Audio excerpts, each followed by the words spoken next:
Gabby, my godfather, listen to this shit. So I hide out. I had done a phony law settlement.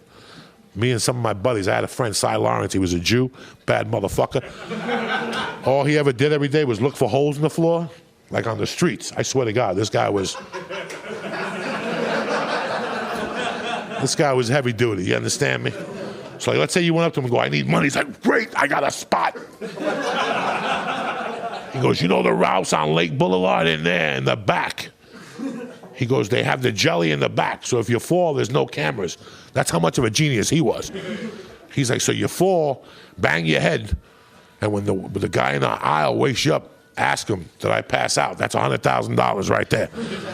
Those words are very important. Did I pass out? 4 words. They're $25,000 a piece. Did I pass out? I mean, this guy was a genius. So he came to me and he's like, I got a perfect hole for you. I'm like, what do you mean? He goes, it's perfect because you're a big guy.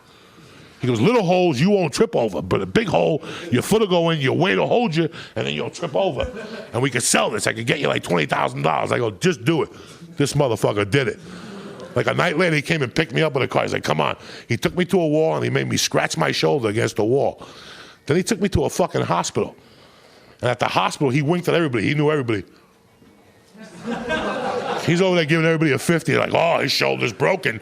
Oh, he might die. Nothing was wrong with me.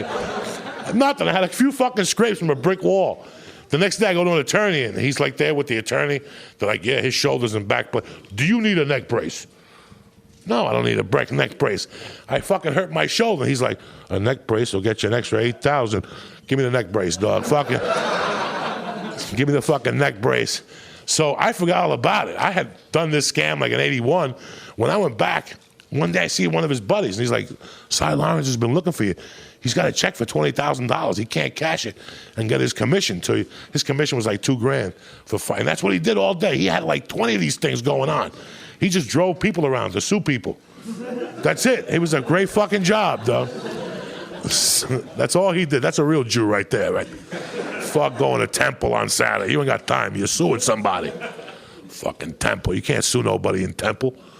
So I call Syatt. I go, Syatt, I heard you got money for me. He goes, I got $20,000 for you. So I go, when can I meet you? He's like, right now. Let's do it. I go down there. I get the check for 20. We go to the bank. We cash it. I give him his $2,000. I got $18,000. This was like a Wednesday. I decide to leave to Colorado that Saturday. Why fuck around? I wasn't doing coke. I was going to get killed. People were looking for me. Just not my uncle and everybody else. I had a couple people looking for me. So I packed my fucking bags. It's Saturday. I'm flying out here on JetBlue. People's Express.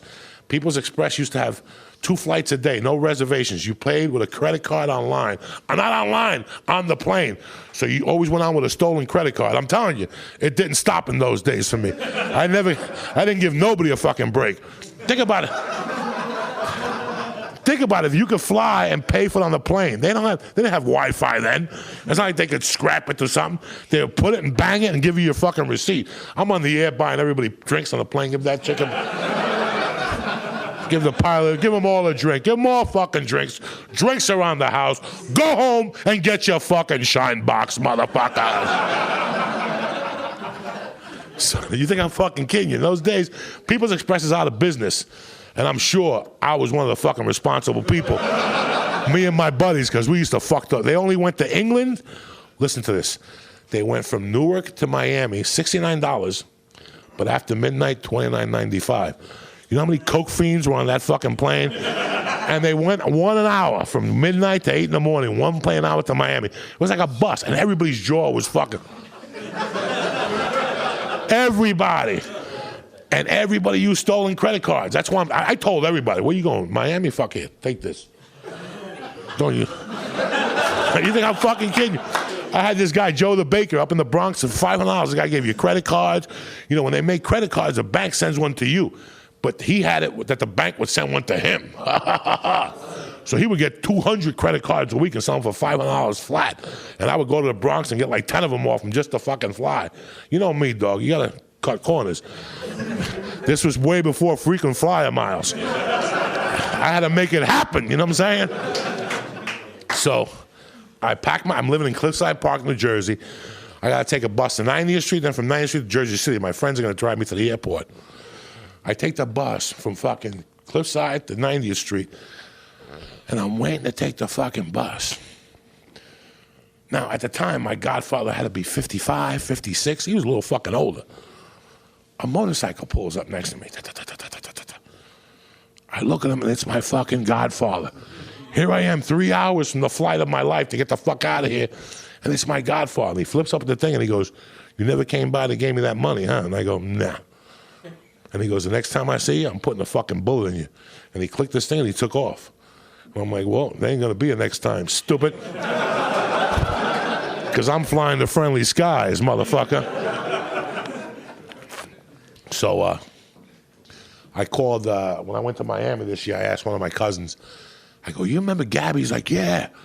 I go, "Do you see him?" He's like, "No, he's in what's the play? The Keys." He lives in the Keys now. He retired in the Keys. I go down there in a couple of weeks and ask him if I could give him a call. So sure enough, he calls me. He's like, "Dog, I went to see Gabby." I go, "What did he say?" He goes, "He said to tell you to go fuck yourself." I go, "Do me a favor, go back over there and tell him to go fuck himself."